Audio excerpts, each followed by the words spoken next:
The man in the frame. Nathan never considered himself a collector. He didn't have much patience for sifting through old things.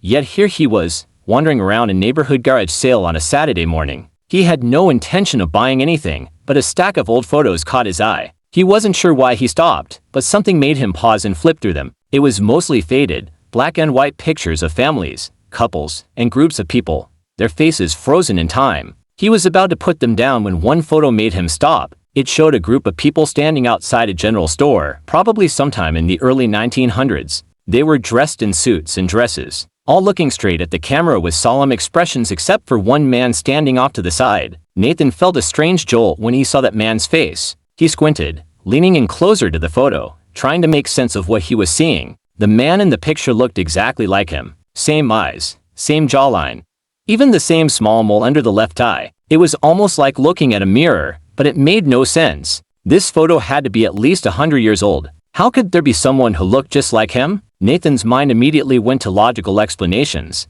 Maybe it was just a coincidence, or maybe it was an ancestor he didn't know about. But it didn't feel like a coincidence. He felt a pull, like the photograph was calling out to him. Without thinking too much, he paid a few dollars for it and brought it home. Once he got back, Nathan placed the photo on his desk and stared at it for a long time. The man's face, his face, had that slight, almost amused smile, like he knew something the others didn't. Nathan found himself wondering who he was, what his life had been like, and why he seemed to be the only one in the picture who wasn't taking it too seriously. That night, he tried to do some research. He searched for any information he could find about the town in the general store, hoping to uncover something, anything, about the man. But he came up empty. There was nothing unusual about the store or the people in the photo. It was just an old photograph from an ordinary town, taken decades ago. Nathan decided to ask around, maybe get some insight from local historians or collectors. But the more he looked, the more questions he had.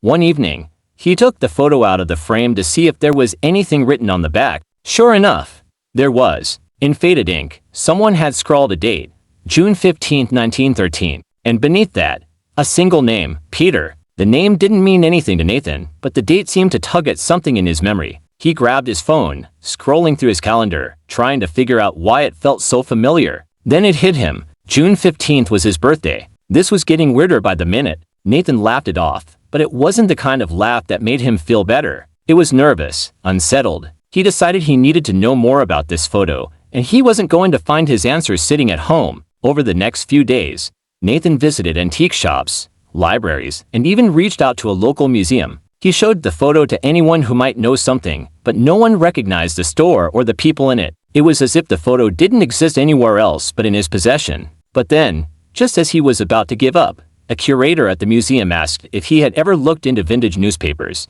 Nathan hadn't thought of that. With the curator's help, he found an archive of old newspapers from around 1913. He spent hours sifting through them, his eyes growing tired, when he stumbled across a headline that made his heart skip a beat. Local man, Peter Sullivan, dies in freak accident June 15, 1913. Nathan's hands shook as he read the article. It detailed how Peter Sullivan, a local resident, had died in a bizarre accident on his 30th birthday. According to the report, Peter had been struck by a falling sign while standing outside a general store. The article mentioned how he was known for his charm, how he always had a smile on his face, even in old photographs. Nathan sat back, stunned. He was 30 years old. His birthday was less than a week away. The unease that had been simmering in his chest since he found the photo now flared up into full-blown panic. He didn't want to believe there was a connection, but it was hard to ignore. Everything pointed to something impossible, something he didn't want to acknowledge but couldn't escape. In the days that followed, Nathan became obsessed. He didn't sleep much.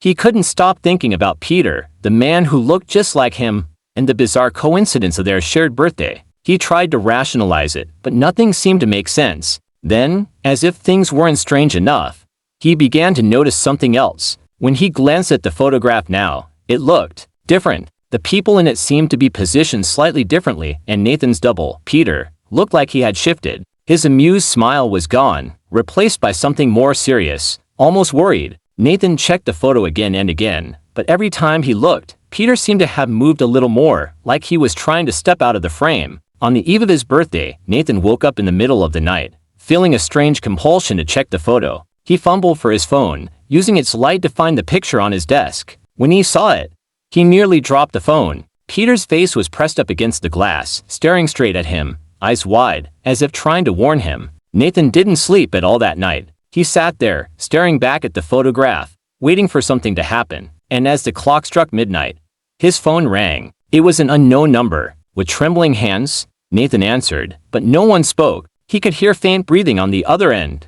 And then his own voice whispered, "Get out, now." Nathan didn't hesitate. He grabbed the photograph and bolted out of his apartment. He had no idea where he was going, just that he needed to be anywhere but there. As he sped down the empty streets, his heart pounding in his chest, he thought about Peter Sullivan, the man in the photo who had died on his 30th birthday, Nathan's birthday. When he reached the outskirts of town, he pulled over and took a moment to catch his breath. He glanced down at the photo in his hand, half expecting Peter to be gone, but there he was, back in his original spot, smiling that slight, amused smile. Nathan laughed, not out of relief but out of sheer disbelief. Maybe he was going crazy, or maybe there was something he wasn't meant to understand. But as he sat there, with the first light of dawn breaking on the horizon, he realized something. Peter hadn't been trying to scare him. He'd been trying to save him. Nathan didn't know what fate had in store for him, but he did know one thing: he wasn't going back. Not on June 15th.